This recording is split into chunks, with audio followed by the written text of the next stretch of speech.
शाम प्राची टीवी पर सीरियल देख रही होती है, तभी उसकी सास वहाँ आती है। अरे सीरियल में तो ऐसे मग्न है जैसे आज रात का खाना पड़ोसी आकर बनाएंगे।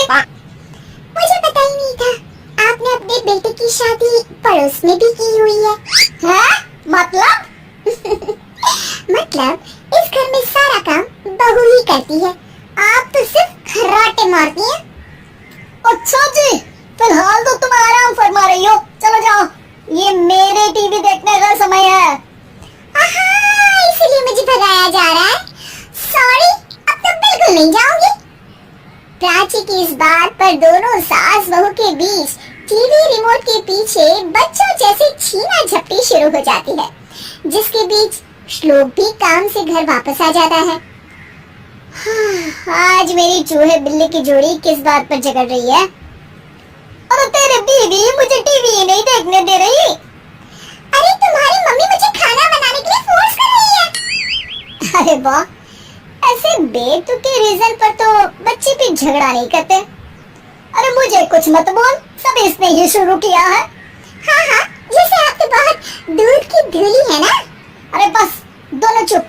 प्राची जाओ, खाने की तैयारी करो।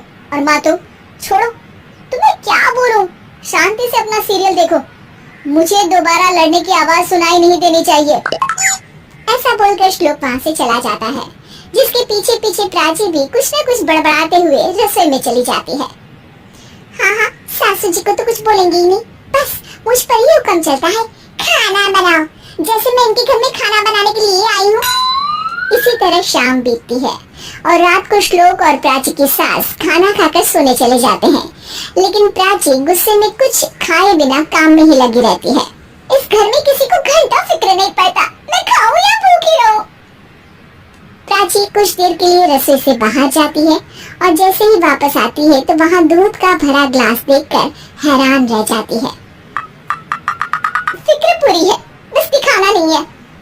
प्राची दूध पीकर सोने चली जाती है और अगली सुबह एक बार फिर सास बहू का कार्टून नेटवर्क स्टार्ट हो जाता है। ये तुमने ही किया है। अरे अजीब जबरदस्ती है, मैं बोल रही हूँ मैंने कुछ नहीं किया। दोनों ने मिलकर पूरे घर को पागल खाना बनाया हुआ है। यहाँ कोई नॉर्मल इंसान तो रह ही नहीं सकता, इसीलिए अब पड़ोसी क्या रिश्तेदार भी घर आने से कतराते हैं। और सुन बेटे, तू भी चंगा, तेरी माँ भी चंगी, तेरी बीवी भी चंगी, रिश्तेदार। हाँ जी, आपको नहीं पता क्या, गंगाधर ही शक्तिमान है, रिश्तेदार ही। हाँ, बस समझ गया। कभी जानवरों जैसे लड़ेंगी तो कभी जुगलबंदी करेंगी। भाई मैं आप दोनों के बीच में नहीं फंसना चाहता। सास बहू की इस मनमौजी जोड़ी से परेशान होकर श्लोक अपना सिर खुजलाता वहाँ से चला जाता है। चलो अब मैं भी कीर्तन में जा रही हूँ। इस पर जैसे ही सास कमरे में अपना पर्स लेने जाती है तो वहाँ नाश्ते की प्लेट रखी देख मुस्कुराने लगती है और नाश्ता करके घर से बाहर निकलते हुए कुछ पैसे टेबल पर रख जाती है, जिसके कुछ देर बाद सिलेंडर वाला घर आता है। ओ मुरी मैया, मैं सिलेंडर के बारे में तो बिल्कुल भूल ही गई थी। घर खर्च के सारे पैसे भी मम्मी के पास है और श्लोक से बोला तो उल्टा 4 बात सुनाएंगे। प्राची ये सोच ही रही होती है कि अचानक उसका चेहरा चमक उठता है और वो घर में आकर इधर उधर देखने लगती है। तभी उसकी नजर टेबल पर रखे पैसों पर पड़ती है, जिन्हें वो सिलेंडर वाले को दे देती है। ये सब श्लोक देख लेता है। अच्छा बेटे, इतना बड़ा घोटाला, सबके सामने मैं तेरी दुश्मन और पीठ पीछे तेरी मेरी यारी।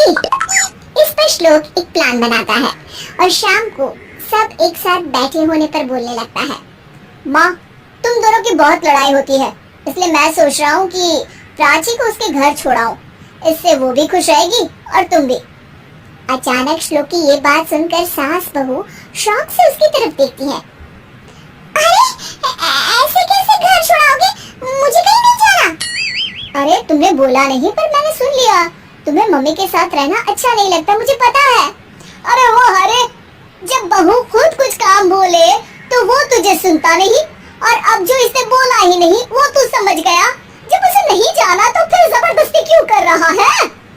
अच्छा, फिर आपको मौसी के घर छोड़ाता हूँ। बस अब आप दोनों एक घर में एक छत के नीचे नहीं रह सकती। मैं इस टॉम एंड जेरी की जोड़ी को और नहीं झेल सकता। हैं? ऐसे कैसे नहीं रह सकते? तुम्हें इतनी दिक्कत है तो तुम्हारा बोरिया बिस्तर पैक कर देती हूँ, लेकिन मम्मी जी कहीं नहीं जाएंगी। बिल्कुल यही सुनना था मुझे। अगर दोनों में इतना ही प्यार है फिर हर वक्त ये लड़ाई का नाटक क्यों करती हो?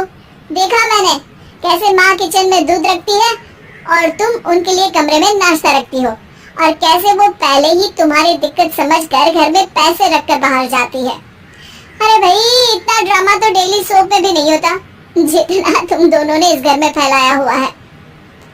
तू हमें टॉम एंड जेरी बोलता है ना, तो याद कर वो दोनों भी एक दूसरे को बाहर वालों की बुरी नजर से बचाने के लिए हमेशा सबके सामने लड़ते थे, लेकिन अकेले में दिक्कत के समय मदद भी तो करते थे। बस हमारा रिश्ता भी कुछ ऐसा ही है। और वैसे भी अगर सास बहू में तू मैं नहीं होती तो दुनिया